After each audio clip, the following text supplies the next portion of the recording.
So the things you were afraid of a couple weeks, a couple months ago, those are comfortable. But Mhm. as you're propelling yourself forward, it's not like, okay, we're good.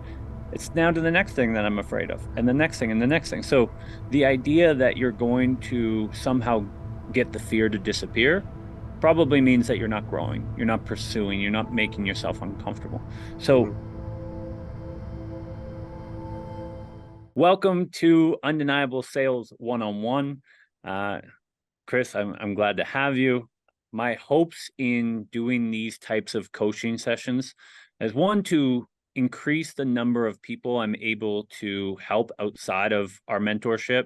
As you know, it's very personalized and we can't take on thousands of people like a generic course can, but also showcase the positive impact of having personalized advice for you specifically instead of some cookie cutter, one size fits all, everybody gets the same advice. Mhm. And then lastly, to hopefully inspire and help other people who may be experiencing similar challenges. And so, how this works, you will share one main challenge, situation, problem, goal. And for about 15, 20 minutes or so, I'll give you whatever personalized guidance and support that I can. How's that sound? Sounds fair, man. I appreciate it. Awesome. And for those that don't know, me and Chris know each other. He is actually in UCM. So I have a little bit more background. So if it seems like I kind of know the insider trading, that's why. Touching on that, I guess, what's the next bullseye? What are we working towards? What do you feel like you need some help with now, or some clarity, or some advice on? Um, I think it still comes back down to mental regulation of thoughts. And, Mm, I do believe there's going to be a certain level of fear, and it's just being able to how can we reframe that those feelings to reinforce it with new levels of identity. You know, I've spent all day just kind of learning and preparing for a mock call that I have this afternoon. And, you know, when you run through so many scenarios, you're gonna have to hope for the best. And I relate a lot to sports analogies. I grew up playing sports and baseball's my favorite. And so, if you go up to the plate and you get three pitches, essentially, three yeah, strikes and you're out. If you don't swing at all, I mean, what's the purpose of even going up to the plate? You go up to the plate to get on base or to hit a home run and score a run for the right, team.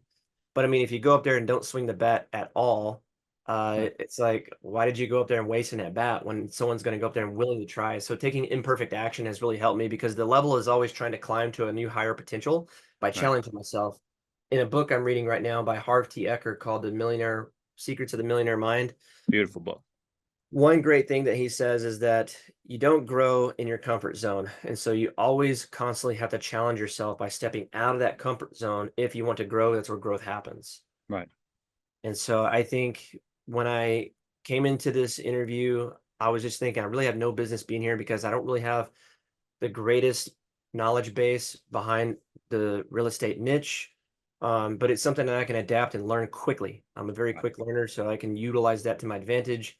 We have all the resources in front of us today that no one should really fail unless you just do nothing.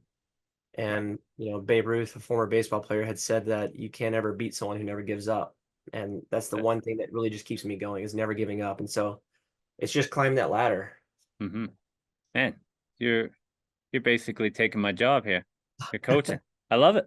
It's fantastic. No, I think you're exactly right. You touched on something that I think is really important, in that the fear is, especially as you grow, right? Like what we've seen with you is recent and rapid growth. So the things you were afraid of a couple weeks, a couple months ago, those are comfortable. But Mhm. as you're propelling yourself forward, it's not like, okay, we're good. It's now to the next thing that I'm afraid of, and the next thing, and the next thing. So the idea that you're going to somehow get the fear to disappear probably means that you're not growing, you're not pursuing, you're not making yourself uncomfortable. So Mhm.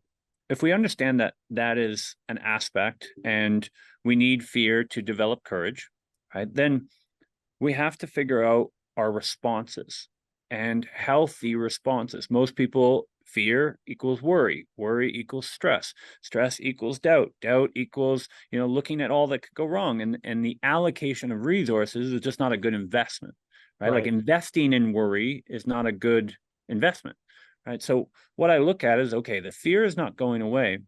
How can I change my auto response? So how can I interject not 5 hours of worrying in, but 5 minutes and Mhm. then 5 seconds? And then how can I develop these auto responses, which you've already done in one case, which is I'm nervous or I'm fearful about this interview. What is a healthy auto response? Preparation, right? And so, okay, when I'm nervous about something, I need to prepare. Now, the nervousness prompts positive action, right? So when I'm feeling negative emotion, let's say frustration, what do I need to do? I need to communicate. I need to seek to understand the other side. There's some sort of expectation that I'm not meeting or that someone else is not meeting. So the negative emotions or perceived negative emotions are not negative at all. We are horrible translators of our own emotions. Horrible, especially men, or even worse. But we get it totally wrong. So, for example, I'm sure you felt overwhelmed before, right? Oh yeah. Overwhelm can prompt a lot of people to feel a lot of weird things, right? And we get the messaging wrong. To me, I have an auto response to overwhelm that I need to strengthen my plan. Every time that I feel overwhelmed, I think I don't have a strong enough plan. I don't have certainty in my plan. So I don't look at the overwhelm as a punishment. I look at it as like an amazing alert system, right? Mhm. Guilt. When I feel guilt, it's I'm not feeling guilty because I'm a horrible person. In fact, if I was a horrible person, I wouldn't feel guilty at all. So what is the guilt telling me? It's telling me I'm not acting in alignment with my true self. So make the adjustment. When I'm feeling fear, it's because I'm probably focused on what could go wrong. So I make the adjustment on what could go right. I, I make a win or learn. So the beautiful thing is we don't have 700 negative emotions that we experience on a daily basis. If you look at your life and you really say like, what are the ones that I haven't really responded to well in the past? There's probably like 5 or 6. Mhm. Right? It's the guilt, it's the shame, it's the embarrassment, it's the fear, it's the uncertainty or the overwhelm, it's the stress, right? There's probably less than 10. So what I would do is, what are the negative emotions I'm feeling most often? And let's build an operating system. Let's build an SOP. When I feel this, I do that. And then all you have to do is build the habit. Once you have a process, like it's kind of the idea of like the worst time to make a fire escape plan is when there's a fucking fire. That's not a good time to be like, okay, let's sit down in this burning building and let's explore all our options. Right? What's going to happen is the emotion goes high and you make bad decisions. Mhm. It's the same thing here in that we're not 10 years old. We've lived enough life where we realize, hey, there's going to be a time I feel fear and overwhelmed and guilt and shame. Why don't I make a plan for these things instead of being blindsided and reacting when the building's on fire? Say, Yeah. hey, this building's been on fire a few times before. Why don't we build a plan for reacting to that in the best way possible? And then once you get those habits down, then you can extend it to say, well, why don't we, instead of letting the building catch on fire every week, why don't we create a fire prevention plan? And so now all of a sudden, when you have emotions, you have a response to negative emotions, accepting that it's going to happen. But then you also have how do I extend these positive emotions? How do I get courageousness before the fear or determination or drive or motivation or inspiration? And so it's really about just reflecting and saying, I'm still captain of the ship. The emotions don't charge me. No matter how much fear, let's say I have a fear of reaching out. No amount of fear can prevent me from touching the buttons and sending the message. No amount of fear can prevent me from going. I'm still the captain. I make the decisions. The problem is most people make poor decisions because they don't have a plan, a process, an SOP, a guide, a pathway to get them optimal results in negative perception. 100%. And liking it back to just everything that I've learned from being in here since May, it's crafted that plan for me to follow. I'm really good at following something that somebody's laid out. I'm and a weakness is where it's like, how can I lay out my own structure, my own SOP so that I can get better, so I don't have to be so reliant upon other people to do it for me. And so I think there's also room there to grow. And it's just following the other people's lead, like you said. Someone else has already done a lot of this before. Let's just kind of, there's no new pioneers essentially. So how can we go look at what they've done and essentially mirror that same process and just shape it to fit our or align with our self to help us get 100%. from point A to point B. And so it's really helped me process the feelings that I deal with. Um, and really it's just, you reframe a lot of different things. So even though I may not have the knowledge for this, quick little research or maybe even a book or two, or not even that, when you get repetitions in actually doing it, as long as you believe in yourself and you can kind of skate by asking great questions and just at the end of the day, understanding that I am with a company who has a service. Can this service help this individual? Do I have a way? How can I better understand them to see if I can even help them at all? And if you can just have a conversation about that in a very human to human reaction, I think that can carry you a long way too. And it takes away a lot of the nervousness. And I learned from 100%. you that that nervousness and excitement looks the exact same on a imaging map. We Right. just got to tell our brain to channel that as excitement Right. toward the other person. Right. 100%. Right. And I think it's the same thing. Like, the beautiful thing about these emotional mapping is it doesn't matter if it's all bullshit. Right. So the beautiful thing about certainty is as long as I feel it, it doesn't matter where I get it from. So, for example, there's certain things that you are certain about. Probably not the interview, what's going to happen. How could you? That's delusional. I never go into an interview knowing that I'm going to get the position. I can have confidence, right? But my certainty in outcome, I never get on a sales call and know what's going to happen. So if Right. your confidence is tied to the certainty of results, you're always going to be in deficit. Mhm. So what do I look at? Well, one, I'm confident that no matter what happens, I can make it through. Whether I get the job or not, I know that I'll be okay. Right. I'm confident in my integrity. I'm confident in my work ethic. I'm confident in my preparation. I'm confident that I have the characteristics. I'm confident in my student mentality. I'm confident in determination, drive, all of these characteristics. Mhm. If I show up with that confidence, there's not an interviewer going to be like, well, Chris, you seem confident, but is that confident in the position or confident in your characteristics? They see confidence, they feel confidence, right? So it's looking at where can I leverage, and you talked about it in the beginning, right? What you started to do was realize that I have confidence. If I have confidence in you, why can't you leverage that? You leverage me and my confidence in you until you have your own. Yeah. And then it's how can I leverage it from over here and bring it to this situation? How can I move it along? Because if I have that certainty, right, I have the certainty that I can adjust and adapt, bounce back from failure, learn, grow, all of these things. It's really important, right? And it comes from the idea of beliefs, right? Like, you have strong beliefs, but they're not facts, right? So what's the difference, right? It's the conviction, right? You realize that, hey, there's certain beliefs that make me a better person, that make me a better father, that make me better in relationships, that make me a better son, and this and that. So I don't know if they're true. I believe them with conviction, but I don't need to know exactly what happens to leverage them for my own service, to be a better person.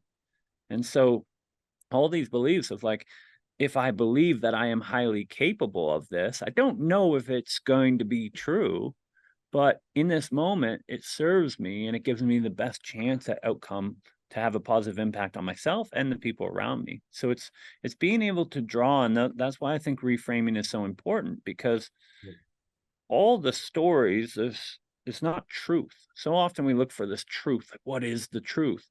But there's many different truths. What I'm going to do is pick the one that serves me best in this position, because if there's a bunch of different truths, why would I choose the one that makes me feel like shit? Why would I choose the one that makes me feel like an imposter? I have as much of a right to be here as anybody else. Why wouldn't I choose that? I Mhm. can learn this. I can grow. I can improve. Why would I not put those beliefs on rather than I'm not ready for this? 100%. And I like to reframe it this way too. It's like the only thing I can be certain on was yesterday's events, but I can take yesterday's events and look at the predictability of the outcome if I do the same exact thing. That's it. Then it becomes predictable on what will happen or what will not happen. Yeah.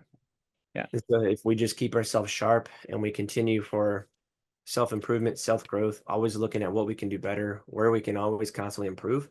I think that puts you on a pathway and it kind of just rewires your brain to look at opportunity versus always focusing on negativity or struggle. That's it. Yeah.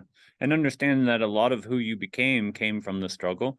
Yeah, But to take your principle one step faster or one step forward, we can only be certain in yesterday, right? For ourselves. But this is where modeling is such a huge hack in that someone else's yesterday is your 6 months from now. true. So being able to leverage that and say, okay, I don't know about me specifically. This is unknown territory for me. But if I worked out like Michael Jordan, if I practiced like him, if I had the same coaching, the same nutrition, if I modeled his behavior identically for a certain amount of time, I'll probably never be Michael Jordan, but I would be one hell of a good basketball player.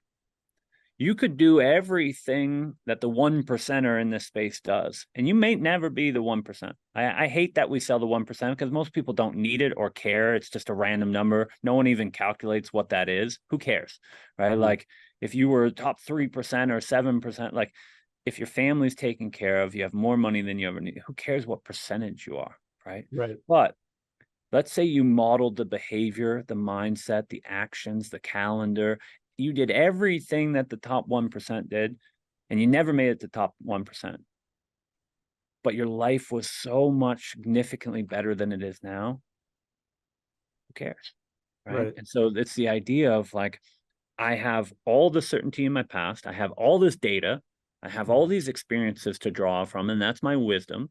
But I also have OPM and OPW, other people's mistakes and other people's wisdom. And so what you're benefiting, what most people see is like, oh, how do you have all the answers? Because I made all the mistakes. That's the only reason I'm on this side is not because I'm some like savant that came in and magically figured it out. Like I ate enough shit that I figured out how to put down the spoon. And so I think that's so important because I see so many people making the same mistakes I made 8 years ago, you made 6 months ago, someone's making today. And it's like, no, we've had the blueprint for a long time. Like Mhm. I've seen people struggle and I've seen people successful. You probably heard me say, like, if you're struggling to get a job, I can predict with certainty what you're doing because there's a blueprint. We don't think of blueprints with struggle, but Mhm. there's a blueprint for doing it wrong. And that's why so many people come in and they get the wrong offer in the beginning, they put the wrong things, and they do all the same things. And it's like, why did we all go through that for someone to come in today and go through that again? And so, on the other side of that, the people that have made those mistakes, I feel have a responsibility to share that wisdom so that you and the next generation don't have to make the same mistakes we did. You should be able to propel yourself because we had to go through trial and error. No one has to go through trial and error at this point.